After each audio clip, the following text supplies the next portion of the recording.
South serials இனி டிவிக்கு முன்பே சன் நெக்ஸ்ட் ஆப்ல ஜாலியா எல்லாருக்கும் முன்னாடியே பாருங்க. இப்பவே சன் நெக்ஸ்ட் ஆப்பை டவுன்லோட் பண்ணி சப்ஸ்கிரைப் பண்ணுங்க. வர வர இந்த வீட்ல எனக்கு மரியாதையே கிடையாது. ஒரு பிச்சைக்காரி முன்னாடி என்ன கேவலமா பேசுறாங்க. மா காலையிலே சும்மா புலம்பிட்டு இருக்காதம்மா. சொல்லுவடி, எனக்கு வேற வேலை இல்ல பாரு. முடியல புலம்பிக்கிட்டு இருக்கேன். நீ ஒருத்திதான் சொல்லல, இன்னைக்கு நீயே சொல்லியாச்சா? ரொம்ப சந்தோஷமா. என்ன ஆச்சுன்னு இவ்ளோ சீன் போடுறமா? மடிப்பிச்சை கேட்டு ஒரு பொம்பளை வந்துச்சுல்ல, அதான் நீ பாத்திய வெளியில. ஆமா, அதுக்கு என்ன? அதான் கொடுத்து அமிச்சாச்சுல, அப்புறம் என்ன? அதுக்கு என்னவா? நான் பிச்சை தர முடியாது, போடி வெளியில துரத்துறேன். ஆனா உன் மாமியாரு அந்த பொம்பளைய நிக்க வச்சு அரிசி பருப்பு அது இதுன்னு கொடுத்து அனுப்புறாங்க. மா அத போய் ஒரு விஷயம் நினைச்சு பேசிட்டேன், விட்டு தொலைமா. அத்தை, என்ன இதெல்லாம் ஒரு பிரச்சனை நினைச்சு பேசிட்டு இருக்கீங்க? வேற வேலையே இல்லையா? கீர்த்தி, நான் வெளியே கடை வரைக்கும் கொஞ்சம் போக வேண்டியிருக்கு.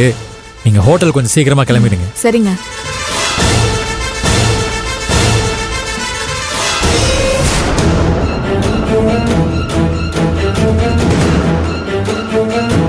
அப்பா, நான் கடை வரைக்கும் போயிட்டு. சரிப்பா.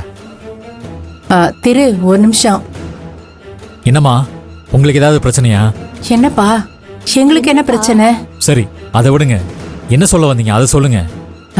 அது வந்துப்பா, நம்ம பொங்கலை நம்ம காஞ்சி காமாட்சி அம்மன் கோயில போய் கொண்டாடலாமா? ஏன் கற்பகம், அந்த பிச்சைக்காரி சொன்னதை நம்பிட்டியா கற்பகம்? அம்மா, வந்தவங்க தான் ஏதோ சொன்னாங்கன்னா நீங்களும் அதையும் யோசிச்சுட்டு இருக்கீங்க. எப்பவும் போல வீட்லயே கொண்டாடலாம்.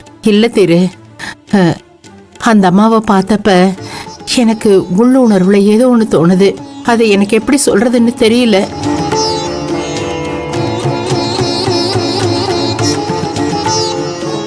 கற்பகம், தெரியலன்னா சொல்லாத. இப்ப யார் உன்னை சொல்ல சொன்னா?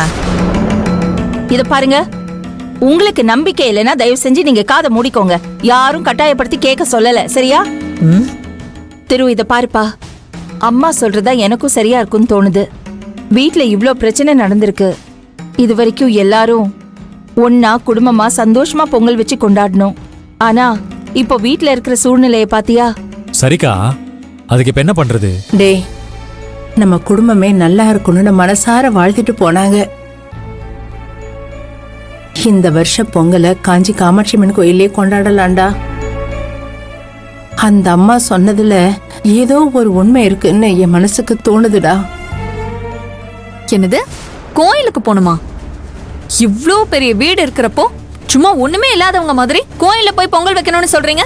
அதுவும் அப்பா பொங்கல் அன்னைக்கு ஐயோ எவ்வளவு கூட்டம் இருக்கும், என்னாலலாம் முடியாதுப்பா. அதுவும் இல்லாம வரகடுப்புல வச்சலாம் என்னால சுத்தமா அதெல்லாம் செய்ய முடியாது. என்னமோ இந்த குடும்பத்துக்கு 3 வேளை ஆக்கி போடுற மாதிரி பேசுற. கடைசியா நீங்க எப்ப கிச்சன் பக்கம் போனீங்க? வருஷத்துக்கு ஒரு நாள் பொங்கல், ஒரு நாள் விறகடுப்பு வச்சா ஒன்னும் ஆகாது. திரு, மகா சொன்னது சரிதான். கோயில்ல தானே, அங்கே போய் பொங்கல் வச்சுட்டு வந்துடலாம். யாரோ ரோட்ல போன ஒருத்தி சொன்னதுக்கு நம்ம வழக்கத்தை மாத்திக்க முடியுமா மாப்பிள்ள? போன வருஷம் மாதிரி நம்ம வீட்டுல தான் வைக்கிறோம். கோவிலு கோலோனுகிட்டு சேச்சா அப்பா பாப்பா. கீர்த்தி வேற புள்ளத்தாச்சியா இருக்கா, அவ இந்த வெயிலெல்லாம் தாங்குவாளா? என்னமோ உங்க பொண்ணு மட்டும்தான் புள்ளத்தாச்சியா இருக்கிற மாதிரி பேசுறீங்க. நானும் தான் வயித்துல புள்ளைய வச்சிருக்கேன். இல்ல கேக்குறேன், கோயிலுக்கு போறதுக்கு எதுக்கு கணக்கு வழக்கெல்லாம் பாத்துக்கிட்டு? காஞ்சி காமாட்சி அம்மன் கோயிலுக்கு போலனாலும் இங்க பக்கத்துல இருக்கிற காமாட்சி அம்மன் கோயிலுக்கு போய் பொங்கல் வச்சாலும் போதும். அதுவும் கணக்குல தான் வரும். திரு, இத பாருப்பா, அம்மா ஆசைப்பட்டுட்டாங்க. அதனால நம்ம காமாட்சி அம்மன் கோயிலே போய் பொங்கல் வைக்கலாம். அதான்ப்பா நம்ம குடும்பத்துக்கும் நல்லது. முடியவே முடியாது, வீட்ல தான் பண்ணணும். ஐயோ, கொஞ்சம் சும்மா இருக்கீங்களா? இது வீடா இல்ல சத்திரமா? ஏடிக்கு போட்டியா பேசிட்டு இருக்கீங்க. அம்மா, உங்களுக்கு என்ன, காஞ்சி காமாட்சி கோயில்ல பொங்கல் வைக்கணும், அவ்வளவுதானே? ஆமாப்பா. கீர்த்தி, பொங்கல் எங்க வச்சா உனக்கு என்ன? பொங்கல் தானே வைக்க போறோம். அம்மா தான் அவ்வளவு நம்பிக்கை சொல்றாங்களே. இந்த வருஷம் பொங்கலை காஞ்சி காமாட்சி கோயிலே வச்சுக்கலாம். எனக்கும் அதான் சரின்னு படுது. அது இல்ல மாப்பிள்ள, நான் எதுக்கு? போதும், இதுக்கு மேல இதை பத்தி பேச வேணாம். ஹோட்டலுக்கு நேரமாச்சு, கிளம்புறேன். நீங்க 2 பேரும் வரீங்களா இல்லையா? அப்ப தேவையில்லாம பிரச்சனை கிளப்பிட்டு இருக்காதீங்க, வாங்க. அம்மா, நான் போயிட்டு வரேம்மா. வரேன்க்கா. பாப்பா, வாடி கீர்த்தி. ச்சே ச்சே ச்சே, ச்சே ச்சே. வர வர எல்லாம் அதுங்க இஷ்டமாவே போச்சு.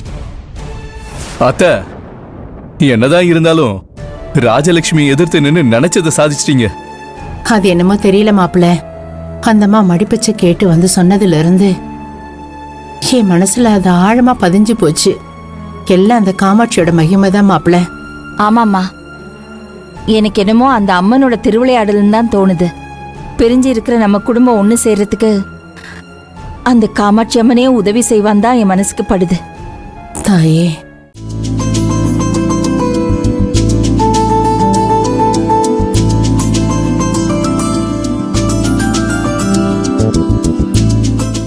செல்வி, நான் கொஞ்சம் வெளியே போயிட்டு வந்துடுறேன்.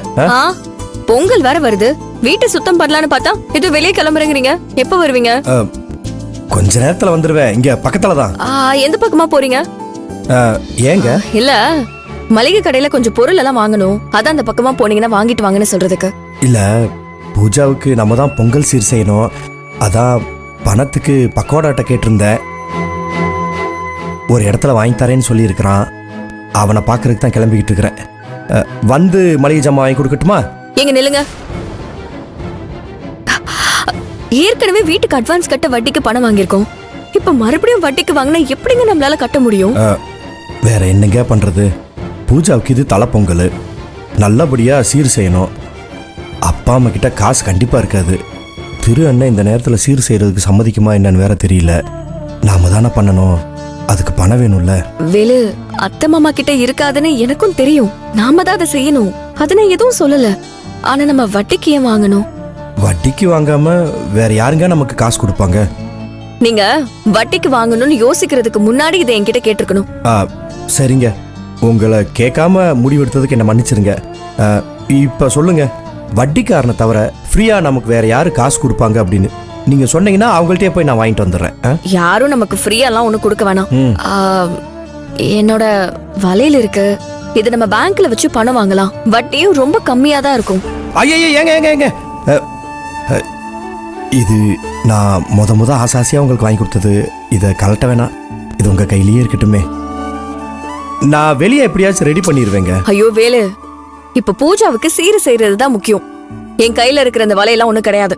வட்டிக்காரெல்லாம் ரொம்ப அநியாயமான வட்டி எல்லாம் போடுவான். பேங்க்ல நம்ம அடகு வச்சோம்னா வட்டி ரொம்ப கம்மியா இருக்கும்.